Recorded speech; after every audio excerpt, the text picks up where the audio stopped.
নমস্কার বন্ধুরা, কল্যাণীর কিচেনে আপনাদের সবাইকে স্বাগত। আজ আবারও আপনাদের সামনে একটা রেসিপি নিয়ে হাজির হয়েছি। রেসিপিটি হলো গুঁড়ো দুধ দিয়ে কিভাবে একদম দোকানের মতো মিষ্টি দই বানানো যায়, তাও আবার যে কোনো পাত্রে।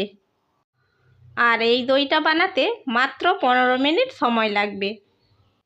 মিষ্টির দোকানে যেমন হিটের দই পাওয়া যায়, আমি এখানে হিটের দই বানিয়ে দেখাবো। তাই আমার বন্ধুদের কাছে অনুরোধ রইল, ভিডিওটা স্কিপ না করে পুরোটা একবার দেখে নিন। বন্ধুরা, মিষ্টি দই বানানোর জন্য আমি এখানে 10 টাকা দামি 5 প্যাকেট আমুল স্প্রে গুঁড়ো দুধ নিয়েছি। এবার আমি 5টা প্যাকেট কেটে গুঁড়ো দুধগুলো একটি বাটির মধ্যে নিয়ে নেব।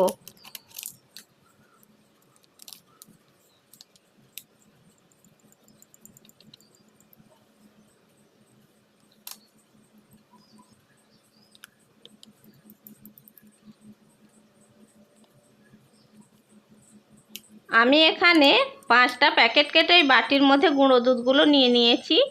দেখুন বন্ধুরা, 5 প্যাকেট গুঁড়ো দুধ এই বাটির মধ্যে ঢেলে নিয়েছি। 1 বাটি গুঁড়ো দুধ হয়ে গেছে। এবার এই বাটির দুধটাকে একটি কৌটোর মধ্যে নিয়ে নিচ্ছি। কৌটোর মধ্যে নিয়ে এর ঢাকনাটা এখন বন্ধ করে রাখছি। এরপর গ্যাসের মধ্যে একটি ফ্রাই প্যান বসিয়ে দিয়েছি। এর মধ্যে দিয়ে দিচ্ছি ওই বাটিরই 2 বাটি জল। জল বেশি গরম করলে হবে না, হালকা গরম করতে হবে। আমি আঙুল দিয়ে চেক করে নিচ্ছি। জল হালকা গরম হয়ে গেছে। এবার গুঁড়ো দুধগুলোকে এর মধ্যে দিয়ে দিচ্ছি। এরপর গুঁড়ো দুধকে জলের সাথে খুব ভালো করে মিশিয়ে নিতে হবে। খুব তাড়াতাড়ি মিশিয়ে নিতে হবে, আর গ্যাসের ফ্লেমটা লোতে রাখতে হবে। জল যদি খুব বেশি গরম হয়ে যায় তাহলে গুঁড়ো দুধগুলো দলা পাকিয়ে যাবে। সেজন্য হালকা গরম জলের মধ্যে এই গুঁড়ো দুধগুলো মেশাতে হবে। এবার এই দুধটাকে একটু ফুটিয়ে ঘন করে নিতে হবে। 2 বাটি জলের মধ্যে 1 বাটি গুঁড়ো দুধ মেশানো হয়েছে, তাই দুধটা ঘন হতে খুব বেশি সময় লাগবে না।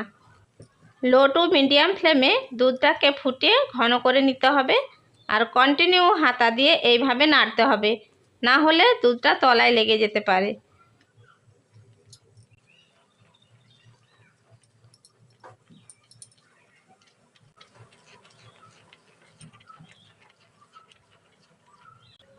দেখুন বন্ধুরা, দুধটা আগে থেকেই অনেকটা ঘন হয়ে এসেছে।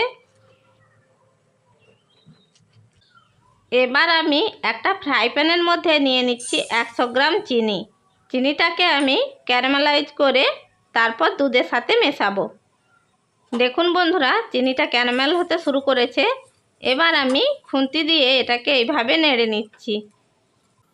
মিষ্টির দোকানের মতো আমি লালচে কালারের দই বানাবো। বন্ধুরা, চিনিকে এরকম ক্যারামেল করে যদি আপনি দুধের সাথে মিশিয়ে নেন তাহলে আপনারও দই এইভাবে লালচে কালারের আসবে।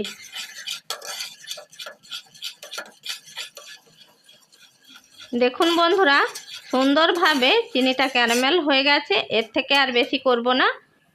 এরপর আমি এর মধ্যে 1/2 বাটি দুধ অ্যাড করে দিচ্ছি।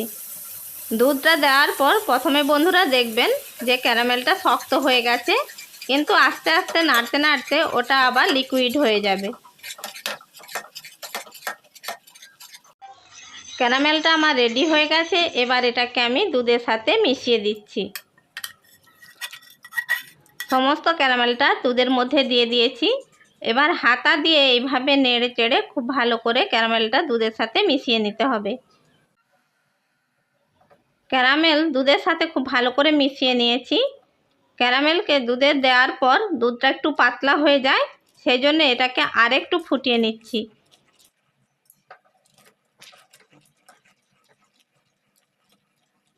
দুধটাকে খুব ভালো করে ফুটিয়ে নিয়েছি। দেখুন বন্ধুরা, দুধটা অনেকটাই ঘন হয়ে গেছে। এবার গ্যাসের ফ্লেমটা আমি বন্ধ করে দিচ্ছি।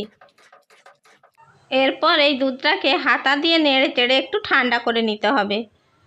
দুধটা অনেকটাই ঠান্ডা হয়ে গেছে। আমি আঙুল ডুবিয়ে চেক করে নিচ্ছি আঙুলটা রাখা যাচ্ছে কি না। দেখুন বন্ধুরা, দুধের মধ্যে আঙুলটা রাখা যাচ্ছে। এবার আমি 50 গ্রাম মিষ্টি দই নিয়েছি। এই মিষ্টি দইটাকে আমি জল ঝরিয়ে রেখেছিলাম। এবার এটাকে খুব ভালো করে ফেটিয়ে নিচ্ছি। দইটা আমার সুন্দরভাবে ফেটানো হয়ে গেছে। দেখুন বন্ধুরা, একদম ক্রিমের মতো হয়ে গেছে। এরপর আমি এই দইটাকে দুধের সাথে মিশিয়ে দিচ্ছি। বন্ধুরা, দইটা কিন্তু দুধের সাথে খুব ভালো করে মিশিয়ে নিতে হবে।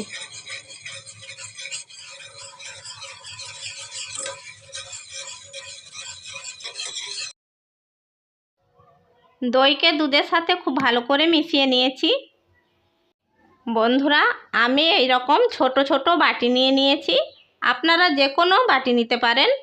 মাটির ভাঁড়ে যে করতে হবে তার কোনো মানে নেই। এবার আমি একটা বাটির মধ্যে কিছুটা করে দুধ নিয়ে নিচ্ছি।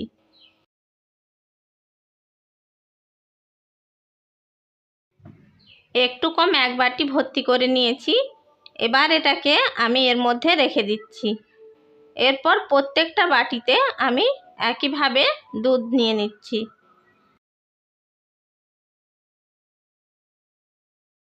এরপর আমি গ্যাসের উপর একটি ফ্রাই প্যান বসিয়ে দিয়েছি আর ওর মধ্যে দিয়ে দিচ্ছি একটি ঝাঁঝরি থালা। এবার দই বসানোর বাটিগুলোকে আমি এর মধ্যে একে একে বসিয়ে দিচ্ছি।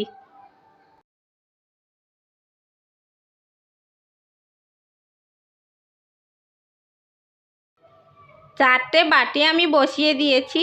এরপর ঢাকা দিয়ে লো ফ্লেমে 5 মিনিট এটাকে হতে দেব। 5 মিনিট পর গ্যাসটা বন্ধ করে দেব। যেহেতু এটা হিটের দই, তাই আমি গ্যাসের ফ্লেমে হিট দিয়ে এটা বানাচ্ছি। কিন্তু বন্ধুরা, খুব বেশি হিট দেওয়া যাবে না। 5 মিনিট পর আমি গ্যাসের ফ্লেমটা অফ করে দিয়েছি। আবার 10 মিনিট পর আবার 5 মিনিটের জন্য লো ফ্লেমে গ্যাসের ফ্লেমটা অন করে দিয়েছি।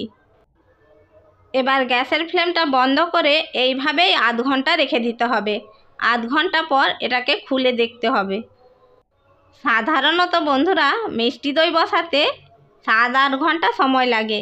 এটা কিন্তু 1 ঘন্টার মধ্যেই দইটা বসে যাবে। আধ ঘন্টা পর আমি ঢাকাটা খুলে নিচ্ছি। এবার আমি একটা বাটি তুলে দেখাচ্ছি। দেখুন বন্ধুরা, কত সুন্দর দইটা বসে গেছে। এইভাবে করছি কিন্তু পড়ে যাচ্ছে না। প্রত্যেকটা বাটির দই একইভাবে জমে গেছে। এবার আমি এই সমস্ত দইগুলোকে ফ্রিজের মধ্যে রেখে দিচ্ছি। দইকে ফ্রিজ থেকে বের করে নিয়েছি। দেখুন বন্ধুরা, কত সুন্দর দইটা জমেছে। এইভাবে বাটিটাকে উল্টো করছি, পড়ে যাচ্ছে না। দেখুন বন্ধুরা, প্রত্যেকটা বাটির দই কত সুন্দরভাবে বসেছে।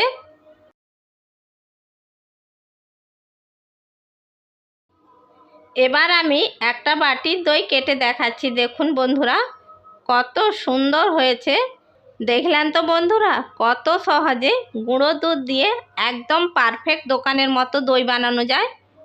বন্ধুরা, আপনাদের যখনই মিষ্টি দই খেতে ইচ্ছে হবে, আপনারা বাড়িতে এইভাবে বানিয়ে ফেলুন। আশা করি বন্ধুরা, আমার এই হিটের মিষ্টি দই বানানোর রেসিপিটা আপনাদের ভালো লেগে থাকবে।